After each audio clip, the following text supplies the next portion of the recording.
Welcome to my channel Sonal की कहानियाँ। उत्तराखंड के दूरस्थ पर्वतीय गांव के पास एक घना और रहस्यमय जंगल था। इसे भूल भुलैया वन कहा जाता था। गांव के बुजुर्ग कहते थे कि यह जंगल न केवल अपने रास्तों के जाल के कारण जाना जाता है, बल्कि उसमें एक ऐसी रहस्यमय शक्ति है जो उन रास्तों को अदृश्य बना देती है। बहुत से लोग उस जंगल में गए थे, लेकिन कभी वापस नहीं लौटे। समय के साथ इस जंगल की कहानियां गांव के बच्चों के लिए डरावनी लोरियों का हिस्सा बन गई।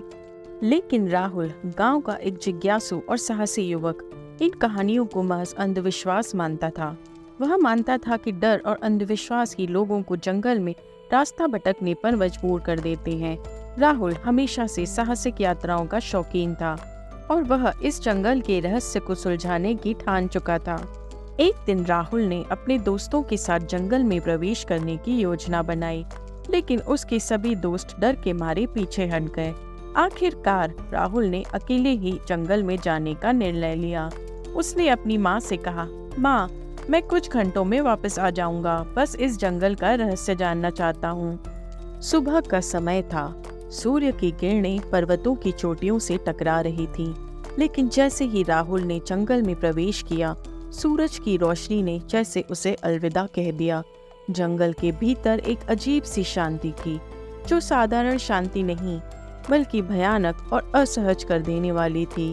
पेड़ों के ऊंचे घने झुरमुट और लताओं से घिरी पगडंडियों ने उसे आगे बढ़ने पर मजबूर किया।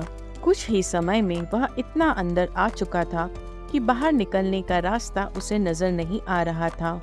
जंगल के पेड़ इतने ऊंचे और घने थे कि सूरज की रोशनी जमीन पर पड़ ही नहीं पा रही थी। हर तरफ गुप्त अंधेरा था और बीच बीच में केवल पक्षियों की डरावनी चीखें सुनाई दे रही थी। लेकिन राहुल डरा नहीं, बल्कि उसकी जिज्ञासा और भी बढ़ गई। कई घंटों तक चलने के बाद राहुल को एक पुराना टूटा फूटा मंदिर दिखाई दिया। यह मंदिर जंगल के बीचों बीच था, जिसे देखकर लगा कि इसे वर्षों से किसी ने नहीं छुआ। मंदिर की दीवारों पर जंगली पौधे और बेलें चढ़ी हुई थी। ऐसा लग रहा था मानो यह मंदिर भी उस जंगल का एक हिस्सा बन चुका था।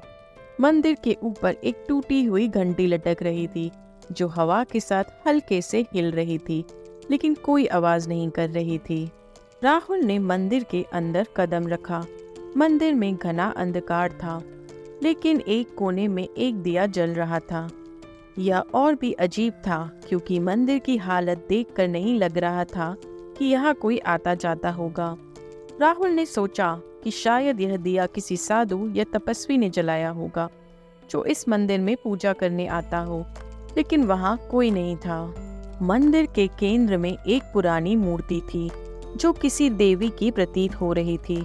उसकी आंखें बहुत गहरी और रहस्यमयी थी, जो राहुल की ओर घूर रही थी। जैसे ही उसने उस मूर्ति को देखा, उसे अजीब सा डर महसूस हुआ। वह समझ ही नहीं पा रहा था कि क्या करना चाहिए। तभी अचानक मूर्ति से आवाज आई, जो भी इस मार्ग पर आया वह वापस नहीं जा सका। अब तुम भी इस रहस्य का हिस्सा बन चुके हो। राहुल की सांसें तेज हो गई। उसने मुड़कर भागने की कोशिश की, लेकिन मंदिर के दरवाजे खुद ब खुद बंद हो गए। अब वह अंदर ही फंस गया था। राहुल ने चारों ओर देखा, लेकिन उसे बाहर जाने का कोई रास्ता नहीं दिखा। मंदिर के अंदर की दीवारें धीरे धीरे स्याह हो रही थी और राहुल को महसूस हो रहा था कि उसके आसपास की हर चीज उसके खिलाफ हो रही है। मूर्ति से एक काली छाया निकलकर दीवारों पर फैलने लगी।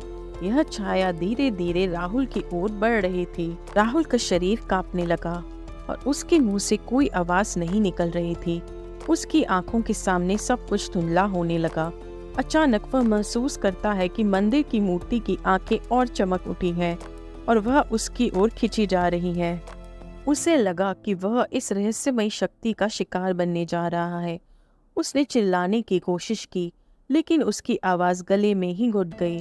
छाया ने उसे चारों ओर से घेर लिया और उसकी आंखों के सामने अंधेरा छा गया।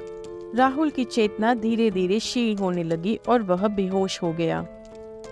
जब राहुल को होश आया, वह जंगल के बाहर एक पेड़ के नीचे लेटा हुआ था।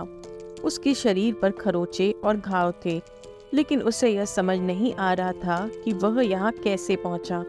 उसके दिमाग में पिछले कुछ घंटों की कोई याद नहीं थी। वह गांव लौट आया, लेकिन उसकी आंखों में अजीब सा डर और रहस्य था। गांव वालों ने बताया कि वह 3 दिन से लापता था। उसकी माँ ने जब उसे देखा तो उसे गले से लगा लिया और रो पड़ी। कहाँ थे तुम?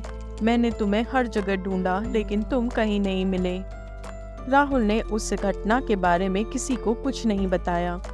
वह जानता था कि कोई भी उसकी बातों पर यकीन नहीं करेगा, और अगर करेगा भी तो उस जंगल की ओर जाने की हिम्मत नहीं करेगा।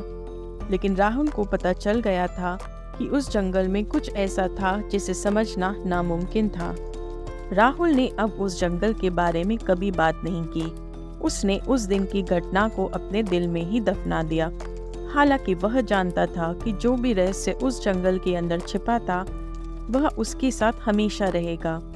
उस दिन के बाद राहुल कभी उस जंगल की ओर नहीं गया। उसकी आंखों में अब हमेशा के लिए एक डर और रहस्य का साया छिपा था। समझ गया था कि कुछ जगहें ऐसी होती हैं जहां मानव का पहुंचना केवल उसकी जिज्ञासा की सीमा तक ही नहीं, बल्कि उसकी आत्मा के अंत तक भी हो सकता है। और उस जंगल ने उसकी आत्मा पर अपने रहस्य का ऐसा बोझ डाल दिया था जिसे वह कभी नहीं उतार पाया। Please like, share, and subscribe.